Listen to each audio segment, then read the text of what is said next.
reka mbasuze mwese mudukurikiye. Iyi ni Show TV show. Reka mbanze basabe wowe nkurikiye utarakora subscribe ukande kuri subscribe cyangwa se sabone bitewe n'ururi mukoresha. Ikindi cya kabiri nkubwiye ngo kanda like cyangwa se ukanda dislike, nabyo biba byemewe.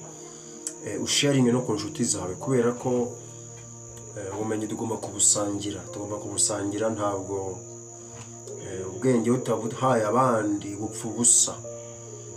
Kamera nk'aba mwami bajya bavuga mu mateka y'u Rwanda, Ruganzu bamwise gicucu Ruganzu kubera ko ibyo yarazi ubwenge, ariko yapfuye nta muntu abusigiye, nta muntu abuhaye.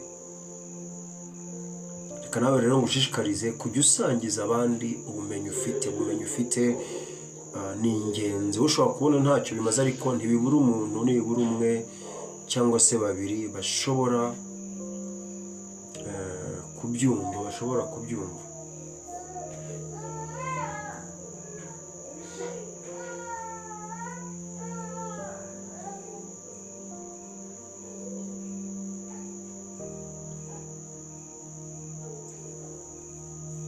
Ni kenshi tujya twiyemera ibikorwa dukora tukumva twabyiratana, ariko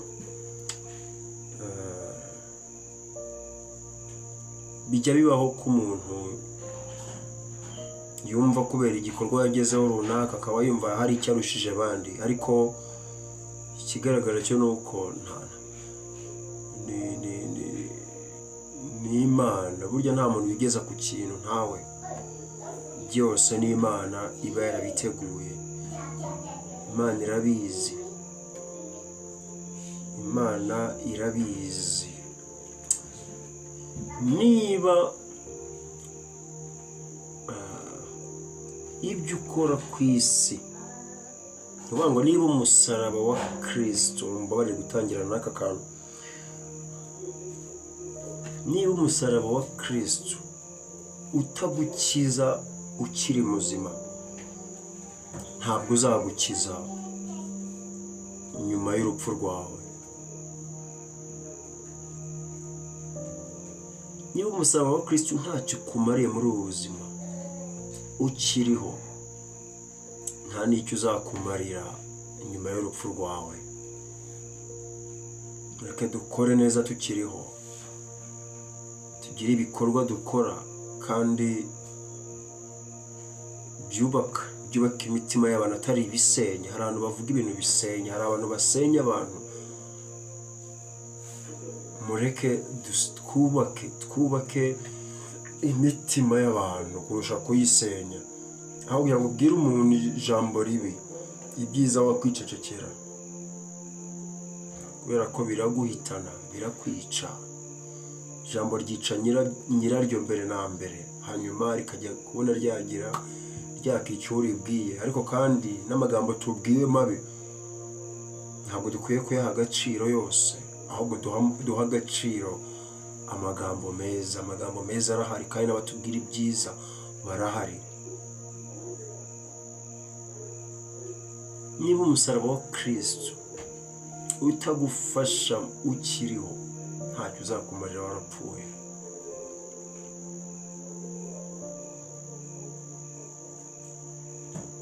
Ijambo rya kabiri,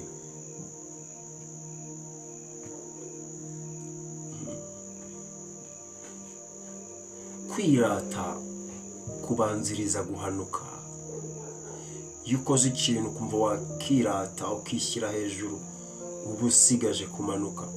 Iyo uri kwirata uba utangiye urugendo rumanuka, uba ugeze ku gasongero usigaje kumanuka. Ni kenshi tugera hejuru tugashaka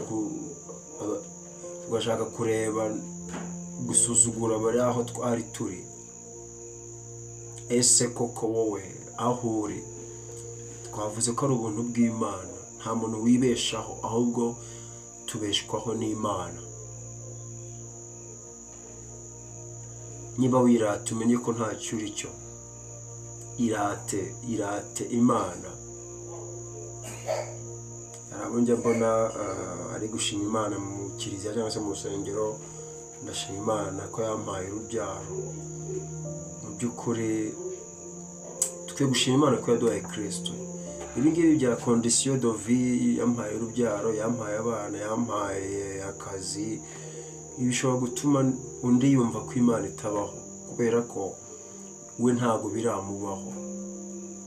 Dushimira Imana ko yaduhaye Kristo. Dushimira Imana ko yaduhaye Kristo. So tureke kwirata rero. Uwirata yirate ko yamenye Imana, kandi uwirata ko yamenye Imana akora ibikorwa byiza. Amagambo ibikorwa biruta amagambo yo hari umuntu ugenda akabwira mugenzi we ati komera, Imana iguhe umugisha, Imana iguhe icyo yisabye, nyamara waragifite icyo uri gusaba Imana. Mureke tuba umugisha, aho kugira ngo dusabire abandi umugisha, mureke tuba umugisha.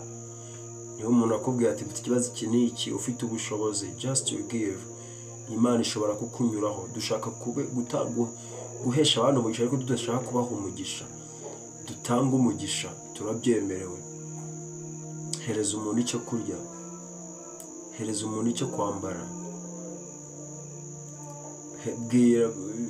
fasha umuntu kubaho yishimye, aho kumuteza Imana ngo Imana iguhe umugisha, Imana ikugaburire. Imana ikoresha imitima y'abantu bayo. Niba udakoreshwa utemera ngo Imana ikoresha umutima wawe, ntabwo tekereza ko waba utari uwayo, kubera ko ab'Imana irabakoresha.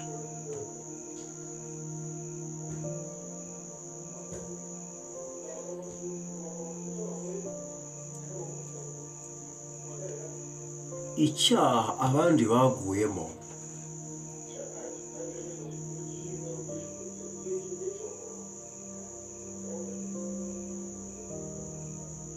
nawe uzakigwamo, cyangwa se nawe wakigwamo. Wiseka umuntu ngo nuko yacumuye, yaguye mu cyaha, ngo nuko yaguye mu cyaha n'ingaruka z'icyaha zikamuzaho. Nawe ni umuntu, kandi nawe uri umuntu. Ntutekereze ko uri sheri w'Imana, uri inshuti magara. Niba waguye mu cyaha, ingaruka zemere. Niba waguye mu cyaha, ingaruka zemere. Niba waguye mu cyaha, ingaruka zakira. Ariko kandi uwakiguyemo ntabwo ari umwanya wo kumuca, wo kumwirukana, wo kubona ko yabaye umuntu mubi. Tureke gucira abandi urubanza.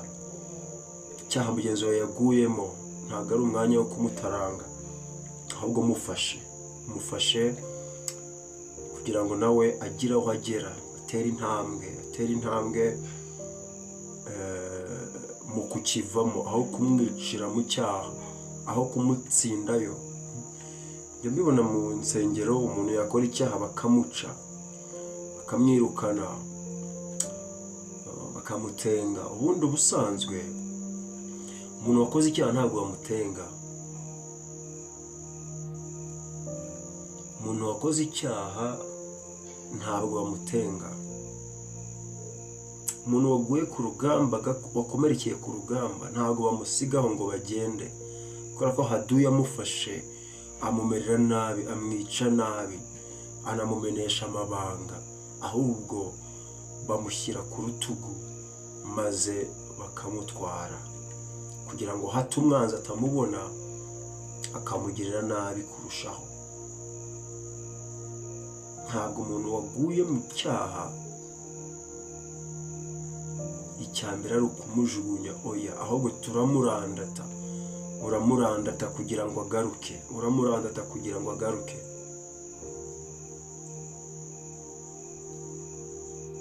Umuntu waguye mu cyaha uramurandata, ntabwo umujugunya. Twige kubanira abanyabyaha. Natwe turibo, nta nubwo dukwiye gucira abandi urubanza, ariko mureke turebe ikintu cyagirira abantu akamaro.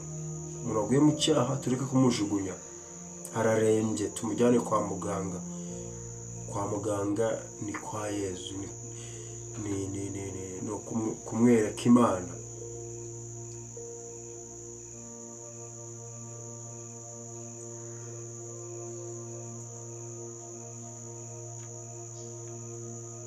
Ibintu ukora kenshi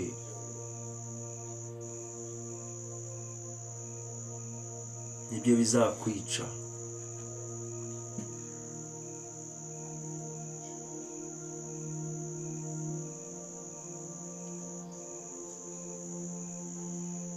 Akamenyero ese wirirwa he?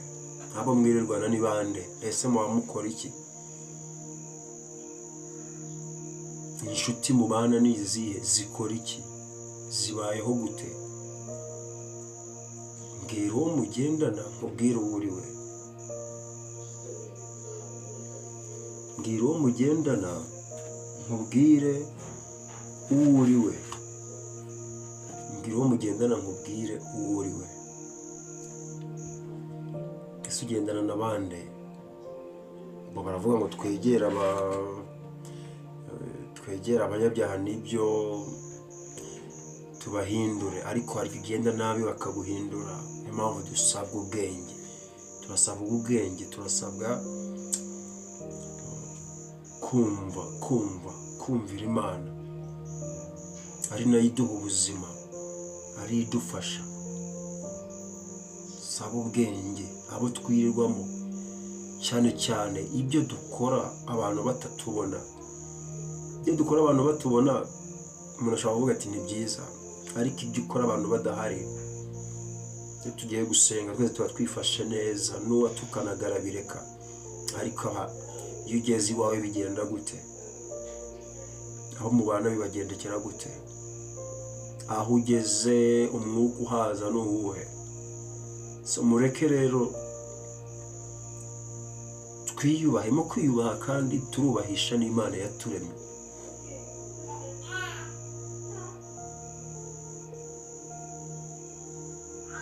So twigenzura rero ibyo dukora, aho twirirwa, ibyo dutekereza,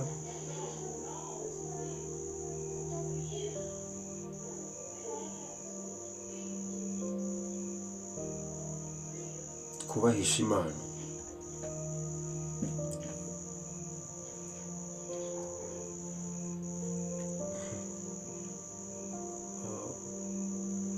Gukura udafite imizi ni zero. Umuntu agomba kugira aho ashinga imizi. Ese uri murinde? Kandi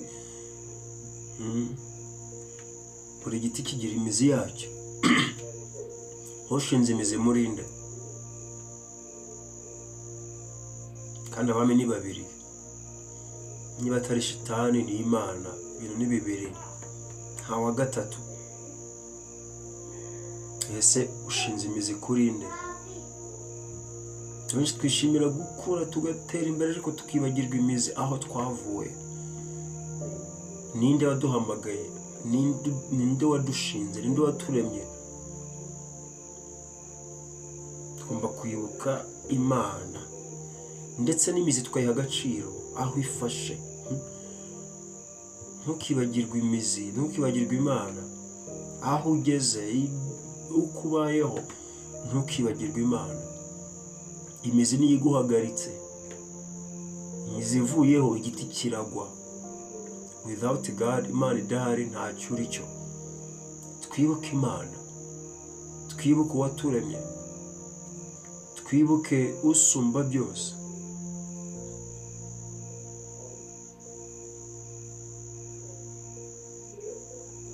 Tukibagirwa imizi. Imana, waba umuntu ukomeye, waba woroshye, wagera hejuru, ntukibagirwe Imana.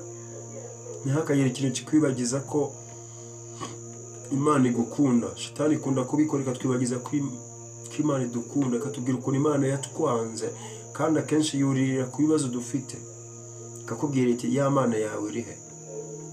Rero ntukibagirwe ko Imana idukunda. Imizi yacu ni iyihe?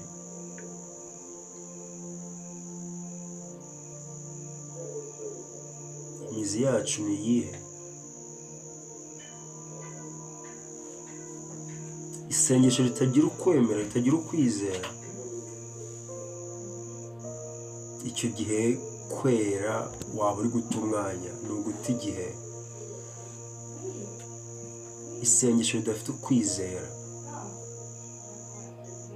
abenshi turihebye, abenshi tuzi ko Imana yaturekuye, nyamara Imana idufashe mu kiganza. Ndaje mubwire ngo Imana irakuzi. Senga no kwizera kugira ngo ubone kwera, ubone kuba umutagatifu.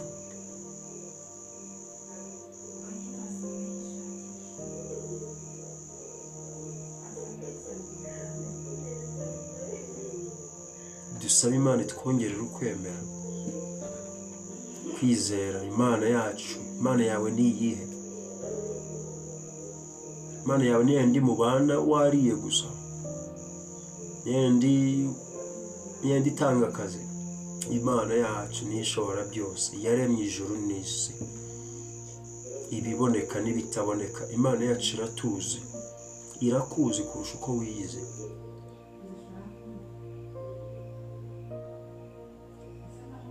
Mu gihe dusenga rero,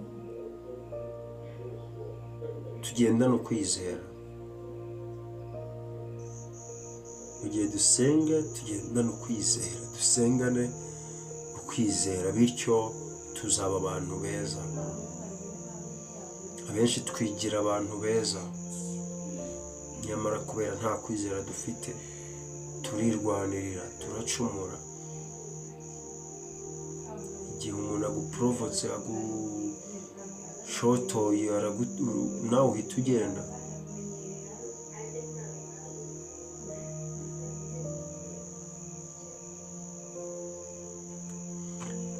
Reka mbasabe rero tugendane ukwizera, turekeraho kugira ubwoba. Imana yacu irahari, iradukunda, iratuzi. Kujya gusenga wirirwa he usenga ariko udafite ukwemera, zero. Udafite ukwizera, zero. Izera Imana, rekeraho gucumura. Kwizera kwacu guturuka ku byo Kristo yakoze. Aho ugeze, aho uri ubu ngubu, ndakubwiza ukuri ko nta ruhare ubifitemo.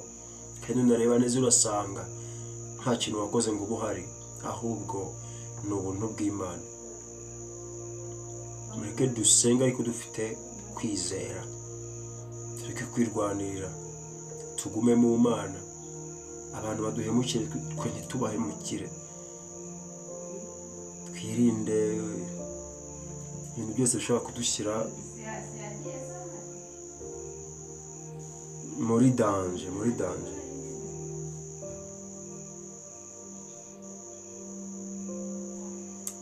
Birashoboka kuzuza urusengero cyangwa se kiliziya abantu benshi wabizanaho pe, ukababwira ati muze hano bakakumva. Ariko ushobora kubuzuza kiliziya, udashobora kuzuza ijuru, intumwa za Yezu. Kuba urusengero rwuzuye abantu ntibisobanuye ko bose ari abajya mu ijuru, nubwo Imana ari umucamanza. Nibyo kuzana abantu mu rugo cyangwa bakuzura inzu, nibyo, ariko nyamara ugusuye ari umwe, abandi bazanywe n'ibindi. Ukajya ubona abantu benshi mujyanye gusenga, nyamara mu ijuru Imana niyo mucamanza. Abantu ni benshi, twebwe turi benshi mu idini ryacu, ariko abantu benshi, abigisha amategeko benshi cyangwa se ababwiriza benshi barimo barabwira abantu inyigisho z'ubukire zibagumisha ku isi. Bari gutanga amaviza, bari amazu, amamodoka, bari gushaka abantu. Ntabwo bashaka imitima yabo, barashaka ibyabo. Reka tubwire abantu kureka ibyaha, tubwire abantu kwizera Imana, tubwire abantu kumva ukuri, atari ukubigisha inyigisho zihwanye n'amarangamutima yabo. ejo bundi natanze icyigisho rwose abantu bari bamereye nabi, ntabwo mvuga ikintu ngo ni uko tubyumva kimwe, oya ni ukwemera kwanjye,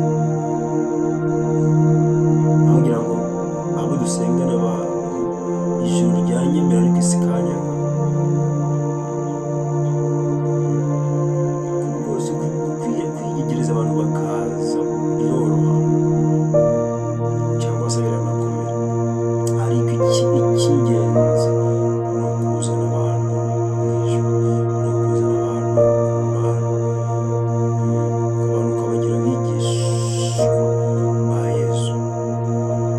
Ibyo byose nibyo dusabwa, nyamara baragowe abagusha abandi mu byaha, banga kubwiza abantu ukuri, bakababwira inyigisho zihuje n'ibyo bashaka kumva. Rero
akora ugahita wumva utinya n'iyo mana.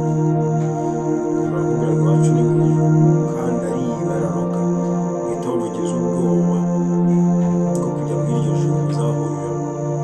Mureke tuba abantu batuma abandi bakumbura ijuru, bibaza umwami wacu ninde udufasha, ninde watugezayo, ninde uyu muntu kuko ninde wamuhinduye, uyu muntu yari ameze gutya mbere,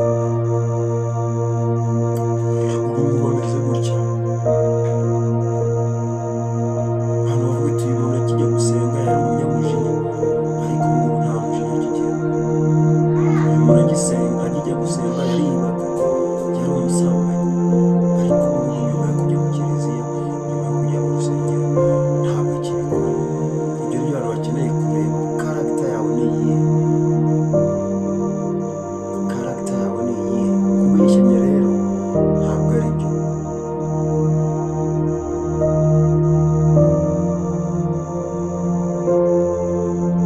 Hari umuntu rwose ushobora kureba wira ngo agukundisha Imana ahubwo arayikwangisha. Gusamba, kwiba, ibyo byose rero ni ibintu dukwiye kugira ngo irya nyuma rero, ijambo rya nyuma rya 10, ishyari rishobora guhindura inshuti yawe igahinduka umwanzi, ariko urukundo rukura umwanzi wawe rumugira umukunzi.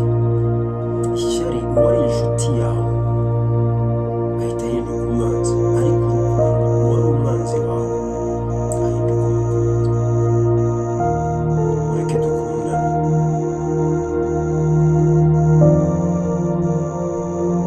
tureke ishyari. Ishyari rikwereka ko Imana itakuzi, ariko urukundo rukwereka ko Imana ikuzi ari inshuti yawe.